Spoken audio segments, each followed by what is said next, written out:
Ada ilmu hadis, ada hadis itu sendiri. Iya. Ya harus dipisahkan. Ada ilmu hadis, ada hadis. Iya. Kalau ilmu hadis ya untuk mengantar pada hadis. Jadi agak beda. Nanti kita harus bedakan. Boleh. Kalau ilmu hadis itu biasanya kalangan akademisi. Kalau di masyarakat itu hadisnya. Hadisnya. Ya, hadisnya itu yang Yang mereka penting. butuhkan. Tapi permasalahannya untuk hadis itu perjalanannya panjang, tidak seperti Al-Qur'an yang langsung istilah mutawatir, dia qat'i lurus, tapi hadis enggak. Nah, kita menyuguhkannya kepada masyarakat hadisnya saja, tapi tanggung jawab kita memberikan sesuatu itu yang benar dalam tanda kutip secara akademik. Nah, itu tanggung jawab para akademisi, keilmuannya. Kalau kepentingannya hadis, ya walaupun kita ketika sama dengan Al-Quran gitu kan, tapi kan Rasulullah mengatakan taraktu fikum amrain lan tadillu abanan ma in tamassaktum bihima. Aku tinggalkan dua pusaka itu. Jadi artinya ketika salah satu saja yang jalan, maka dia akan pincang. Betul. Hadis itu dia harus penting.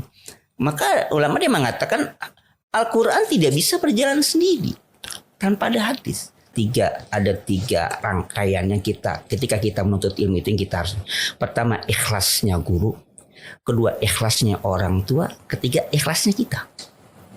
Jadi ikhlasnya guru yang mengajar, ikhlasnya orang tua yang menyerahkan kita untuk belajar, dan ikhlasnya kita untuk belajar.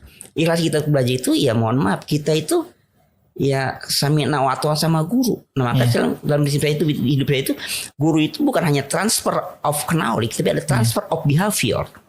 Jadi guru itu bukan hanya transfer, jadi hanya mentransfer ilmu, tapi ada transfer of behavior, akhlak, attitude. Nah, oleh karena itu Imam Al-Bukhari mensyaratkan mutlak harus liqa. Iya. Ya, liko itu kan hanya sembarang itisosanan, tapi liko itu ada transfer karakter. Jadi kenapa kemudian mazhab Syafi'i, Imam Nawawi ini kan Syafi'i, karena mereka itu tanda kutip secara keilmuan, ya, tapi susah kalau untuk transfer of behaviornya susah. Maka yang bisa lakukan hanya di pesantren.